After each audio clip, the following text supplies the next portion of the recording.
বিসমিল্লাহির রহমানির রহিম। আসসালামু আলাইকুম। সুন্দর একটা ভিডিও নিয়ে সুন্দর একটা সকালে আমার সুন্দর সুন্দর ভিউয়ারদের মাঝে হাজির হয়ে গেলাম। আমি নাদিয়া। আশা করি যে যেখানে বসে আমার ভিডিওটা দেখছেন সবাই ভালো আছেন আর সুস্থ আছেন। আলহামদুলিল্লাহ, আপনাদের সবার দোয়ায় আমিও ভালো আছি, সুস্থ আছি।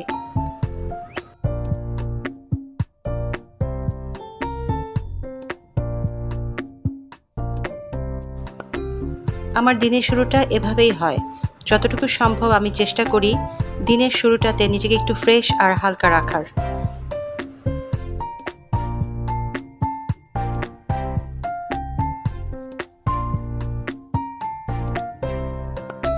আর যাই হোক না কেন, আমি সবসময় চেষ্টা করি রাতে ঘুমানোর আগে আর সকালে ঘুম থেকে ওঠার পর নিজেকে একটু ফ্রেশ করে নেওয়ার।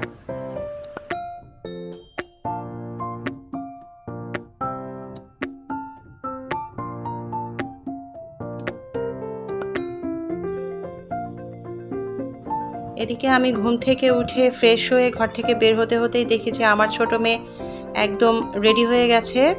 ওরা আজকে অনেক সকালেই ক্লাস, তো আমি বারবার বলছিলাম যে নাস্তাটা খেয়ে যাও। তো বলছে যে মামনি এত সকালে আমি কিছু খেতে পারি না, আমি এসে তারপরে নাস্তা খাবো, আমার আর 1 ঘন্টাই ক্লাস আছে, 1 ঘন্টা পরে আমি বাসায় আসবো। তো এখন আমার ছোট মেয়ে একদম রেডি হয়ে গেছে বের হয়ে যাওয়ার জন্য। তো ওকে আমি এখন কোচিংয়ের উদ্দেশ্যে বিদায় করে দিচ্ছি। তো বললাম যে আচ্ছা ঠিক আছে, তুমি 1 ঘন্টা পরে এসেই খেয়ে নিও। তো 1 ঘন্টা তার ক্লাসের মাঝে ব্রেক আছে, আর আমাদের বাসার কাছেই যেহেতু কোচিং, খুব একটা অসুবিধা হবে না। কিন্তু মায়ের মন তো, আসলে আমার একটু অস্বস্তি হচ্ছিল যে আমার মেয়েটা একদমই না খেয়ে যাচ্ছে সকাল সকাল।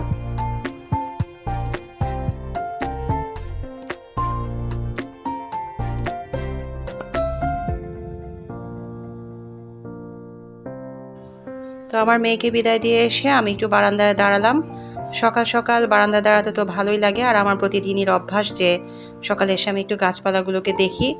আর ওরা যখন কোচিংয়ে যায় বা ক্লাসে যায় তখন আমি সবসময় বারান্দা থেকে দাঁড়িয়ে একটু দেখি যে আমাদের বাসার একটু সামনে থেকে রিক্সা নিতে হয়, তো আমি দেখি যে ওরা ঠিকমতো রিক্সা পেলো কিনা, রিক্সায় উঠলো কিনা। তো ছোটজনকে বিদায় দিয়ে ঘরে আসতে আসতেই দেখি যে বড়জনও একদম রেডি। ওরা আজকে সকাল সকাল ক্লাস, তো বারবার ওকেও সাধছিলাম তুমিও কি না খেয়ে যাবে। তো বড়জনও বলছিল যে মামুনি আমিও এখন কিছু খেতে পারবো না, আমিও কিছুক্ষণ পরে এসে একবারই খাবো। তো দুই মেয়েকে বিদায় দিয়ে এখন আমি কিচেনে চলে আসলাম নাস্তা টাস্তা একটু রেডি করার জন্য, যে ওরা তো এসে খাবে, একদমই না খেয়ে গেছে। তো আমি নাস্তা রেডি করতে করতেই দেখি যে আমার ছোট মেয়ে চলে আসছে। তো নাস্তাটা রেডি করে নিয়ে আমরা দুই মা মেয়েতে বসে একবারে খাবো। আর বড়জনের নাস্তাটাও রেডি করে রাখছি, বড়জন এসে তারপরে খাবে, ওর একটু দেরি হবে আসতে। আর কোচিং যেহেতু আমাদের বাসার কাছে, দুইজনে যাতায়াত করে খুব একটা সমস্যা হয় না। তো এখন ছোটজন আর আমার নাস্তাটা রেডি করে নিচ্ছি।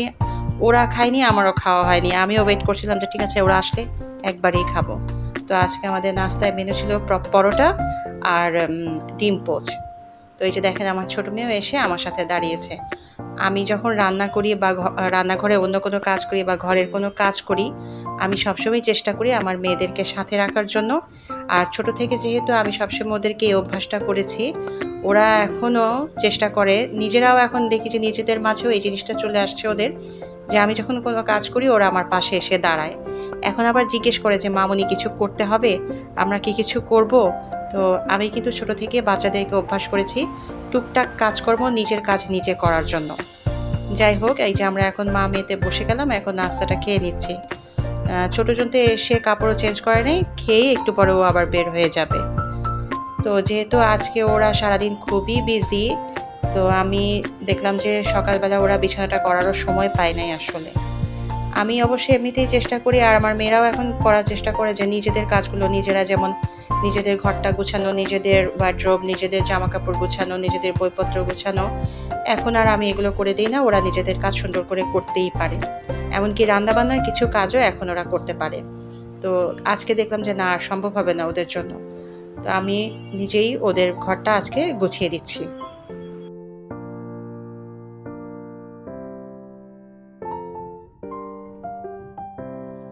আমি একটা কথা সবসময় বিশ্বাস করি যে সময়ের 1 ফোর আর অসময়ের 10 ফোর। এটা যেমন আমি সবসময় আমার নিজের জীবনে কাজে লাগাই, আমি চেষ্টা করেছি আমার মেয়েদের মাঝেও এই কথার মর্মটা বুঝিয়ে দেওয়ার জন্য।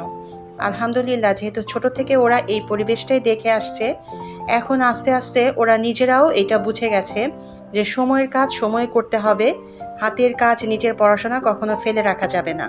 নিজের নামাজ, নিজের গোসল, নিজের খাওয়া দাওয়া, নিজের যে কোনো কাজ সময় মতন করে নিতে হবে। আর নিজের পড়াশোনাটা যদি সময় মতন করে নিতে পারে তাহলে এর থেকে উপকার আর কিছু হবে না। তো আমি নিজে যেমন এই জিনিসগুলো বুঝতে পারি, আমি কিন্তু আমার মেয়েদের মাঝেও এই জিনিসগুলো বোঝাতে পেরেছি। আমার মনে হয় প্রত্যেকটা মায়েরই উচিত বাচ্চাদেরকে ছোটবেলা থেকেই দায়িত্বশীলতার শিক্ষাটা দেয়া।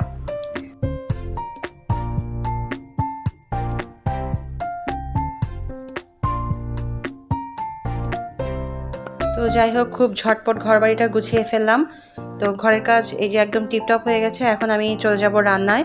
আজকে আমার হাতে সময় খুবই কম, তো আজকে যতদূর সম্ভব তাড়াতাড়ি করে চেষ্টা করব যে সব কাজগুলো শেষ করার। এই যে আমার ঘরের কাজকর্ম এখন শেষ হয়ে গেছে, আমার ঘরবাড়ি একদম টিপটপ। তো এখনই আমি রান্নায় চলে যাব।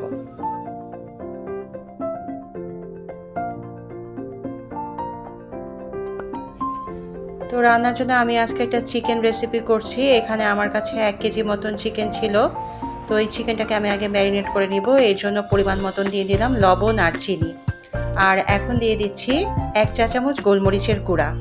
এরপরে দিব 1 চা চামচ পাপরিকা পাউডার।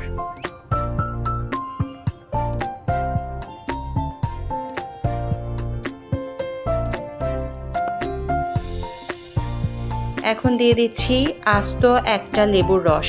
যেহেতু আমার কাছে চিকেন 1 কেজি আর আমার কাছে একটু টক মিষ্টি স্বাদটা ভালো লাগে, তো আমি লেবু একটু বেশিই দিচ্ছি। আপনারা যদি চান কম বেশি করতে পারেন।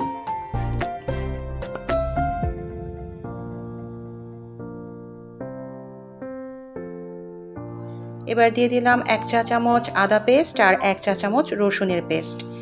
এখন দিয়ে দিব কিছুটা ভিনেগার। ভিনেগার চাইলে আপনারা স্কিপও করতে পারেন, চাইলে দিতেও পারেন। ওই যে আমি বললাম যে টক মিষ্টি স্বাদটা আমার কাছে বেশি ভালো লাগে, এজন্য আমি ভিনেগার, লেবুর রস সবই দিলাম। আর এখন যেটা দিয়ে দিচ্ছি মোস্ট ইম্পর্ট্যান্ট, এটা হচ্ছে আনারসের রস, মানে পাইনঅ্যাপল জুস। তো মেইন ইনগ্রেডিয়েন্ট হচ্ছে আজকের এই চিকেনটার এই পাইনঅ্যাপল জুস। তো পাইনঅ্যাপল জুসটাও আমি একটু বেশি পরিমাণে দিয়ে দিলাম, এখানে আছে প্রায় 1 কাপ।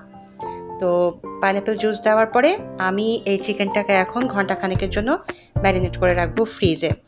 আরও কম সময়ে ম্যারিনেশনে রাখা যায়, আবার কেউ চাইলে ওভারনাইটও করতে পারেন, তবে ওভারনাইট না করাই ভালো। তাহলে ব্রয়লার মুরগি তো চিকেনটা হয়তো বেশি দেখা যায় যে নরম হয়ে যাবে। তো চিকেনটা ওদিকে ম্যারিনেট হতে থাকুক, আমি এর মাঝে একটু কাজ করে নেই। এখন আমি চুলায় একটা হাঁড়িতে 1 চা চামচ বাটার দিয়ে দিলাম। আর আমার হাতে আছে এখানে 1 কাপ মতন পাইনঅ্যাপল চাঙ্ক। এটা কিন্তু আমি ক্যান্ড পাইনঅ্যাপল নেই নাই, এইটা আমি আনারস কেটেই নিয়েছি, ফ্রেশ আনারস। তো এখন আমি এই আনারসগুলোকে একটু ক্যারামেলাইজ করে নিলাম। আর আনারসটা ক্যারামেলাইজ তো অবশ্যই আপনারা বুঝতে পারছেন যে একটু চিনি মাখিয়েই করতে হবে। এখন আনারসটা ক্যারামেলাইজ করে আমি উঠায় রাখলাম। আর ওই হাঁড়িতেই দিয়ে দিলাম 1 কাপ পরিমাণ তেল আর 1 কাপ পরিমাণ কিউব করে কাটা পেঁয়াজ। এখন এই পেঁয়াজগুলোকে হালকা ব্রাউন করে ভেজে রেখে এতক্ষণ আমি যেই চিকেনটা ম্যারিনেট করে রেখেছিলাম সেই চিকেনটা তেলে ভাজা পেঁয়াজের উপরে দিয়ে দিলাম।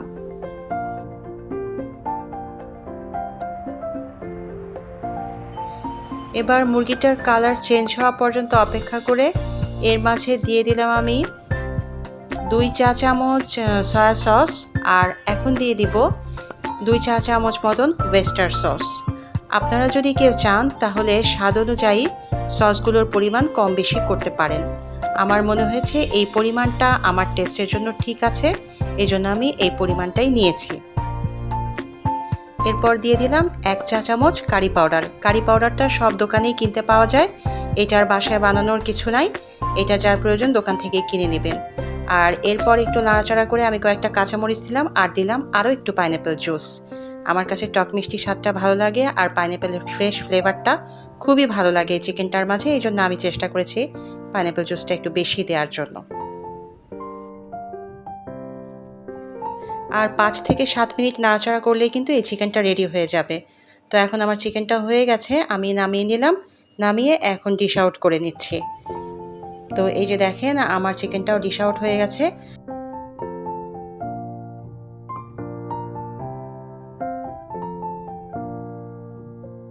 এবার ক্যারামেলাইজ করা পাইনঅ্যাপেলগুলো চিকেনের উপরে ছড়িয়ে দিলেই পরিবেশনের জন্য রেডি হয়ে যাবে ইয়ামি টেস্টি পাইনঅ্যাপল চিকেন।